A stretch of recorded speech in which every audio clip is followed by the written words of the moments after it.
Well, go ahead now. I'll get started. So I'm Myra Muramoto. I'm the director of the Leeds Fellowship for ADFM, and I'm also the department chair at University of Colorado, Department of Family Medicine.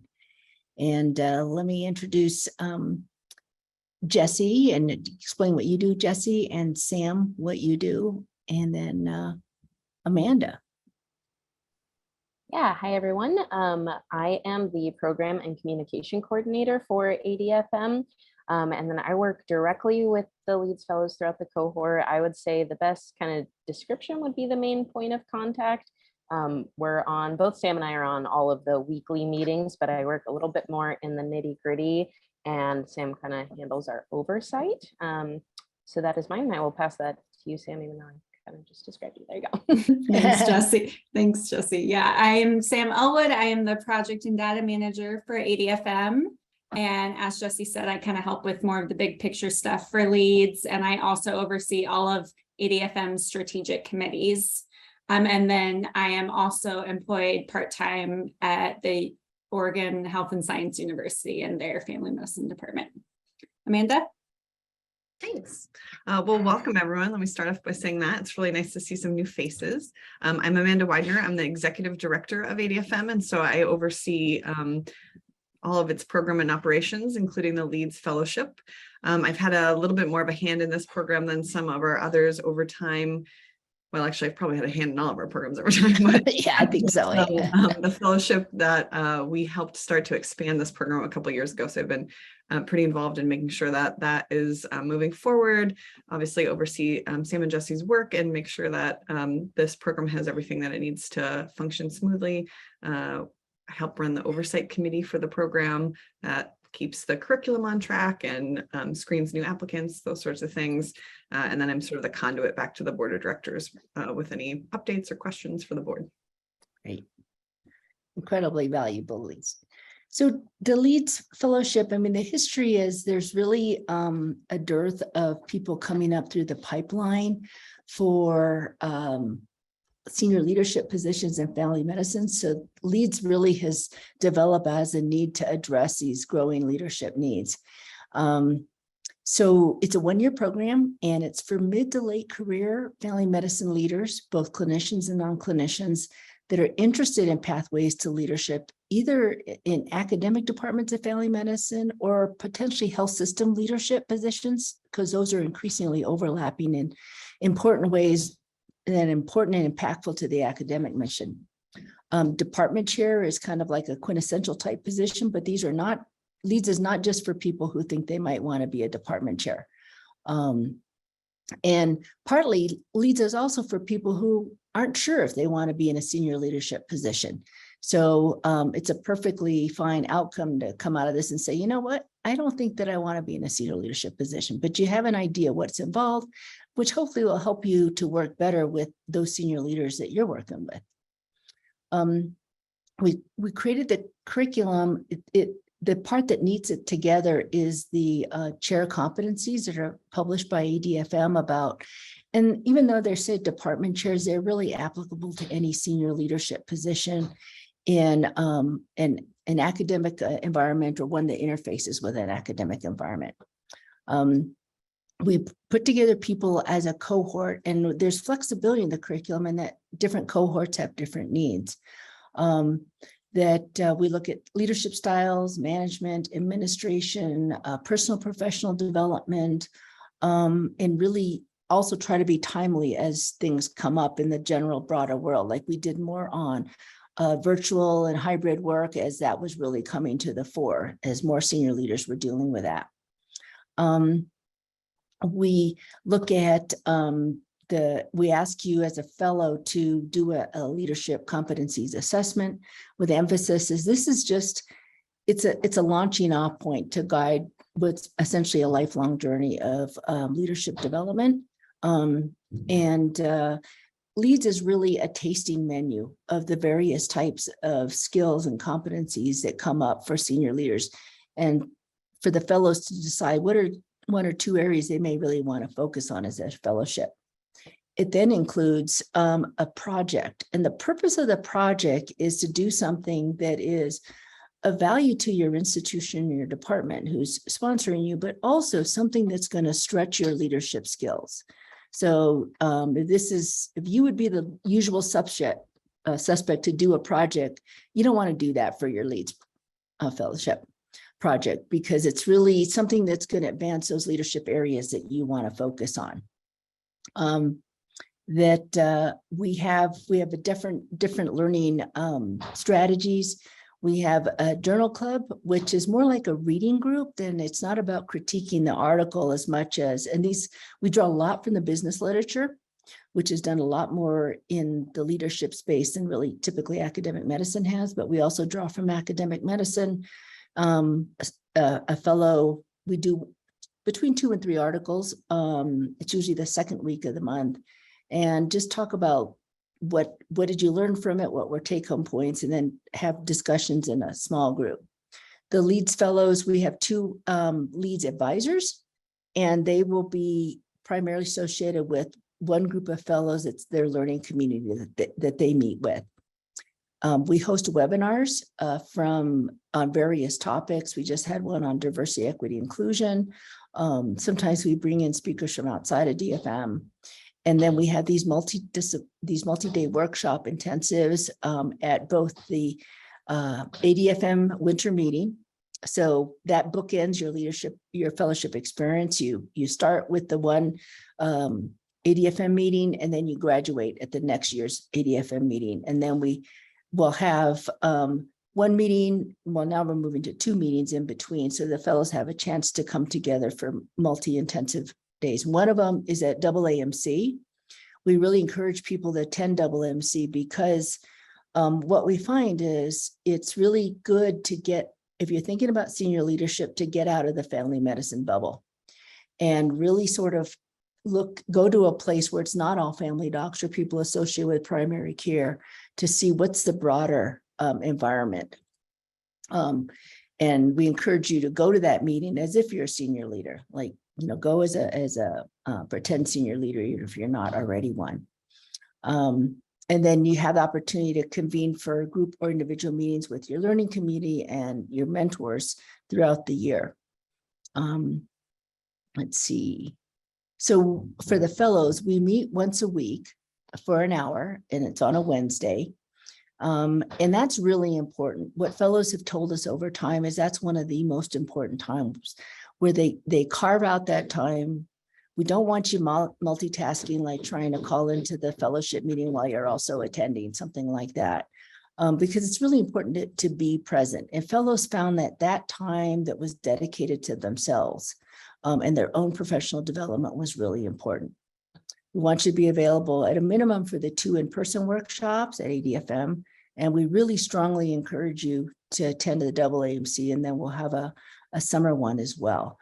And we also, if your life is exploding personally or professionally, it's probably not the good time to do the Leads Fellowship, because you need to have the emotional, physical, and mental bandwidth to do kind of the exploration, and thinking about some of the topics. If it's just another checklist thing on your to-dos, I don't think you'll get as much out of it. So really, this is time for yourself, where you're investing in yourself. And we want people to, the experience for the classmates, your engagement is really critical to how robust an experience that is for your classmates, because the fellows, they learn from each other. The classes usually become pretty tight, and they become a network that you can call on for the future. So we expect that, again, that presence physically and just, mentally. And then what you can expect to get from the program is leadership skills, get some idea what senior leadership positions involve, and learn some things about whether or not that's a good fit for you. And then grow and network, develop a network of other leaders in academic family medicine to be a resource in the future. So with that, I want to turn it over to, we're fortunate to have some former Leads Fellows with us and current Leads Fellows to introduce themselves, say a little bit about what your experience has been, and then throw it open for Q&A. Okay, Monique, I have you at the top of my Hollywood Squares. You want to go first? And say when you were a fellow?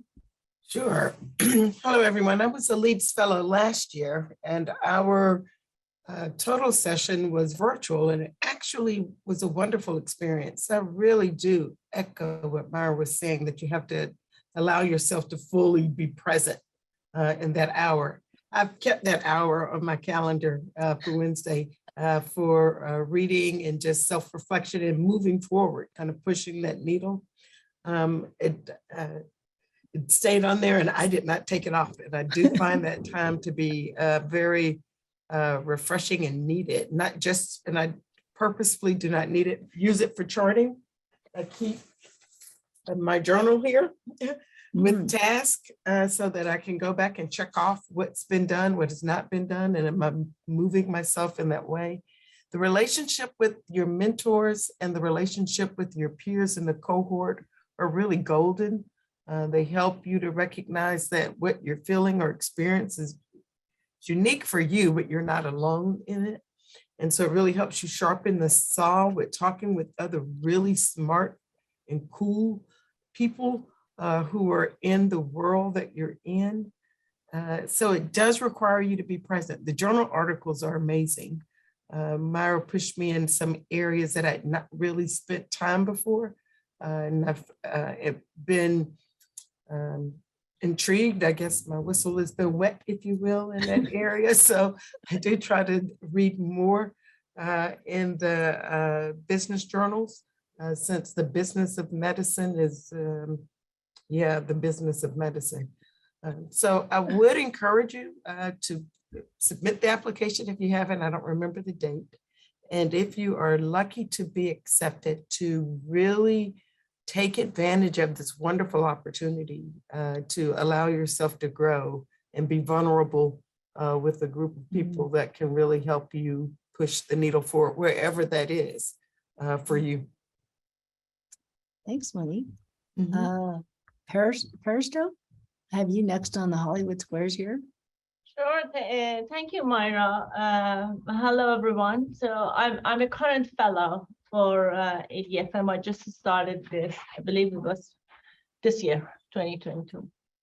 So I can tell you about my experience that, when I applied, for the fellowship, my goal was, my first goal for any fellowship that I apply usually is just networking and knowing more people and learn actually from the great leaders in area of family medicine or any other specialty. So I applied with the same goal, and Myra is right. If probably you are in a fire in your professional or personal life, probably that was not the right place. But when I applied, I didn't know that I gotta be in a fire.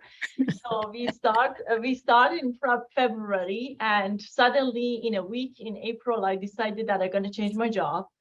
And but having this group and specifically Bernard as my mentor, it was the most blessing that I can see. So because it was a point that I was completely paralyzed that what I'm going to do and how I'm going to make a decision and how I'm going to come up with this conversation. So I picked up the email and sent an email to Bernard and said, Bernard, I need to talk to someone. I need a mentor.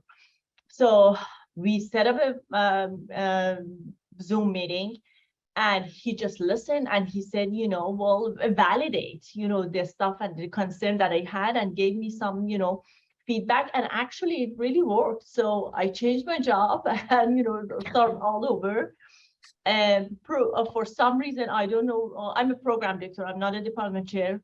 We started hanging out with other program director in the group, and I don't know why everybody got attracted to Bernard. It's interesting, but it has been a great experience. And yes, you definitely need to carve out that time and pay attention. Unfortunately for me, it wasn't that much successful in this part because of the fire that I was going through, but I think right now I'm stable. So everything is going to go better, and I'm very happy and actually honored that God accepted to the fellowship and learning from great people here. Thank you. Great, thanks, Peristo. Let's see, I think I don't think we see anybody else that's a fellow, former, or current. Yeah, I think So- that is it for Okay, let's throw it open to questions and answer. Like, what do you guys want to know, and what questions do you have?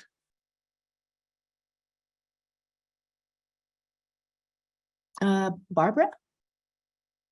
So hi, so I'm Barbara Kieber. I know some of you, I know the staff are probably better than I know some of the other individuals on the call.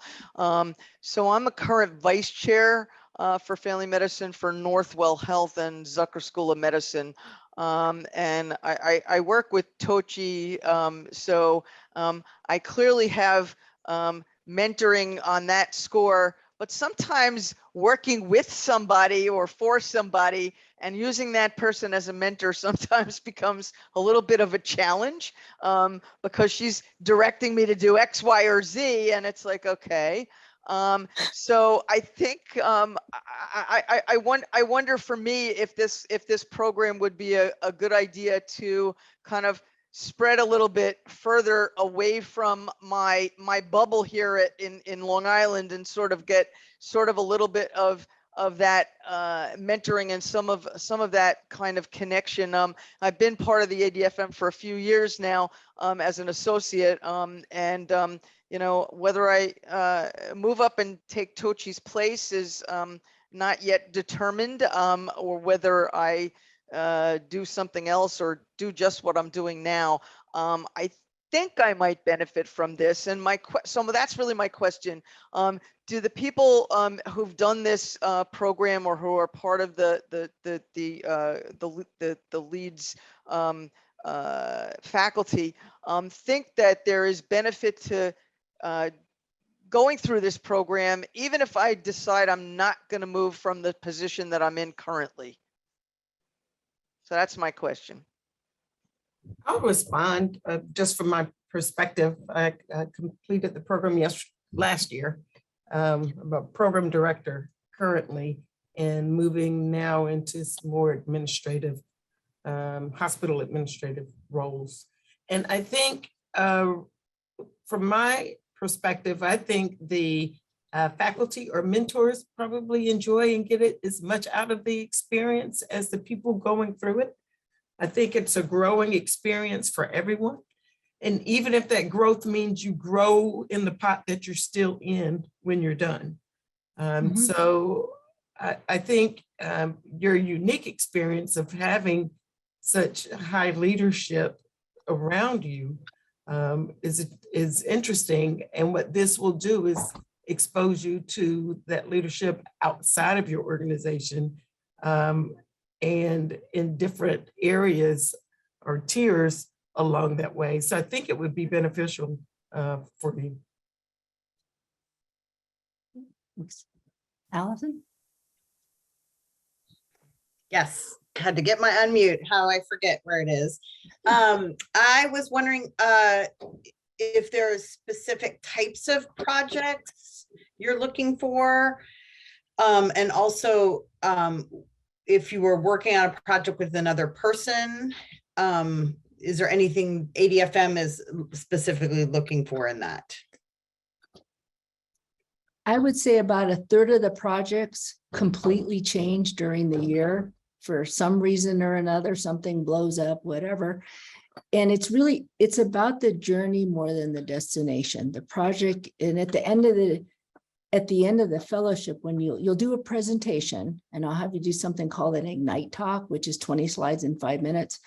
It's again, just playfully playing with a different way of communicating than we typically do in academics.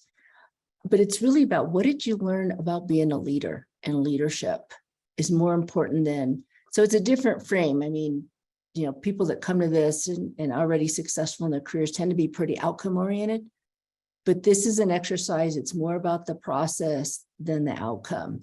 And what did you learn along the way? Yeah, I loved, I was at ADFM this year, and the Ignite talk of the recently hired chair, who was and her talk about the journey, it was excellent. Yeah, it was inspiring for sure. And I think the other piece, Allison, to note is that nobody's checking the box at the end. Like, did you do what you said you were going to do? It's more like, what did you get out of it? And yeah, and so I think we've started having the outcome be the Ignite talk, but whether or not you like quote unquote complete the project isn't really the point of that. It's really the explaining the process and sort of what you learned, I think. Yeah, but your journey, yes, It's love about it. your Thank journey. you. Yeah.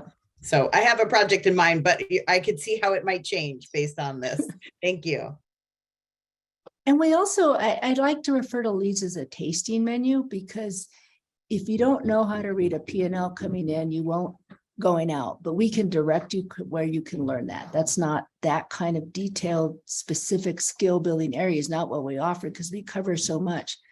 But we expose you to a lot of things to help you and can connect you with resources to develop, to go deeper in a particular area. You say, negotiation, finance, whatever those things might be.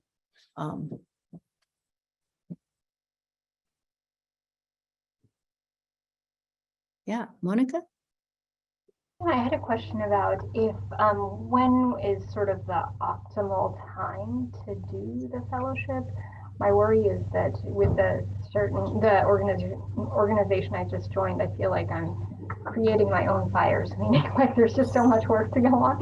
And so Myra, when you said like, oh, we don't want a project that you do as part of your work, I'm like, oh my God, one more project, So is there a certain time frame that kind of you're entrenched in an organization? I've only been here a year. So, is it maybe should wait longer until some of the dust settles? I don't know. Peristo actually we've had fellows change jobs midstream, at least one every year, I think. Sometimes they move locations. A lot of times they move a job, they take on another role. So even if you're new at a place, I think you could find something that, and talking to who is nominating you or your supervisor about what might be something, but then not just what needs to be done. We used to, focus on getting something done as a service project, but this really isn't. It's really a growth project for you as a leader. So when you have that conversation with your supervisor, you want to frame it around that. You're looking for something that you will grow and stretch yourself and at the same time get something useful done.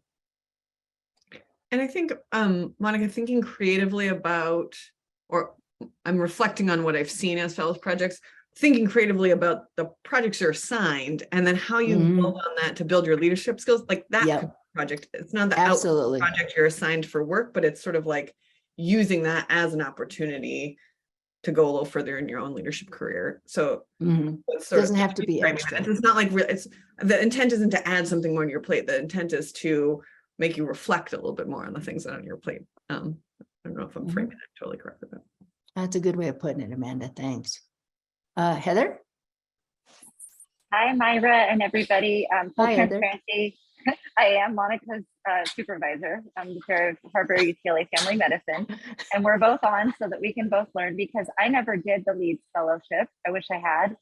And I also just wanted to ask/add, so we're more of a community-based academic affiliate at Harbor UCLA. And I'm wondering if the Leads Fellowship is really sort of designed for people who are at like the mothership family medicine department, like at the medical school campus, or if you have Leads fellows who are, off-site, such as how we are. And then I also was wondering, regarding the content of the curriculum, if it's really designed for like talking to the dean and, kind of all towards the med school, or if it could be applied to our setting. I would say I think every year we've had someone that is in your circumstance, academic affiliated, but not at the mothership. So we really aim for because it's generic stuff. Whether you're talking to your dean or your CMO or your CEO of your health plan, a lot of the principles are the same. And so we kind of approach it from that standpoint. It's not kind of academic medicine specific. It's related to, but not not only things that apply to academic medicine. And then the overlap between academic medicine and healthcare leadership is increasingly, overlapping. Nowadays, if you look at chair jobs that come across your email, most often they're, department chair plus, primary care service line leader or something like that, so they're really, you often will have a dual role as a clinical leader as well as an academic department leader. Is that helpful, I hope? And Sorry, that is very helpful. I was trying to unmute myself. Yeah, thank you. oh, I see Joanne has joined us. Joanne, you want to introduce yourself and when you were a fellow and any comments? We're kind of in the Q&A portion, and we have Peristo and Monique that also joined us earlier. Sorry to be late. I'm precepting, so I may get pulled away again, but we're winding down. So I did the Leeds Fellowship last year, so just finished a few months ago. I am the medical director of a large primary care clinic and the resident clinic at Brown University, and I'm an associate professor there. And yeah, I'm happy to chat more about the experience, but that's what I do. And I just finished a few months ago.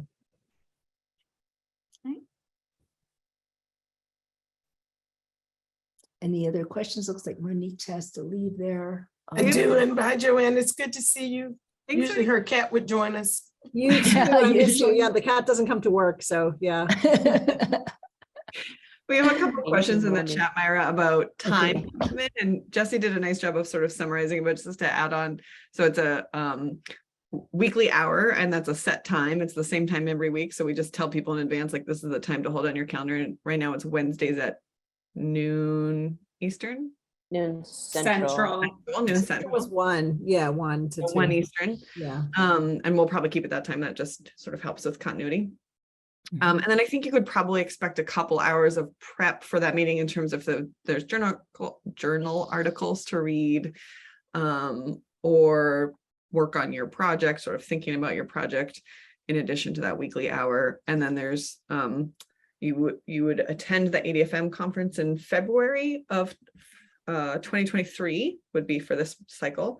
You would attend the conference in 2024 as well at the end. And then the plan is to have 2 in-person workshops, one probably in June, early June, and then one in conjunction with the AAMC. So those are the sort of time commitments to really think about. The dates of the fellowship overall, so it would be starting at the February 2023 ADFM meeting. So we will be meeting the 22nd through the 25th of February in Atlanta this year, and then it would end at the 2024 conference, which is similar timing. I don't have the dates in my head. And we really do encourage fellows for your project to take on something that you have been assigned or you were going to do anyway. Because we know you're all busy people, and it's how do you get more in terms of personal professional development out of the stuff you're going to do anyway. And Joanne, I see your hands up.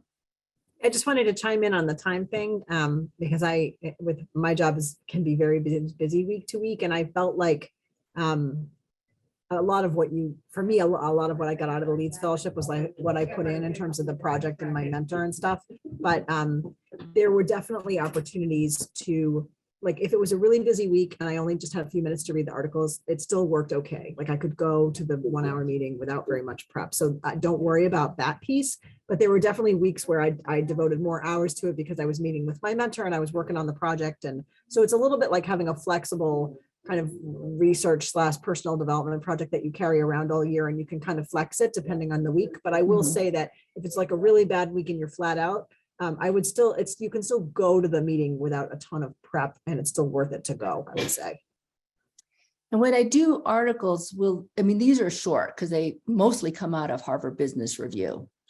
And if I usually send out the articles that'll be presented by the fellows, and then a boatload of optional readings. And so if you have time, you can read those or you stash them for later. But the 2 articles themselves are typically very quick to read.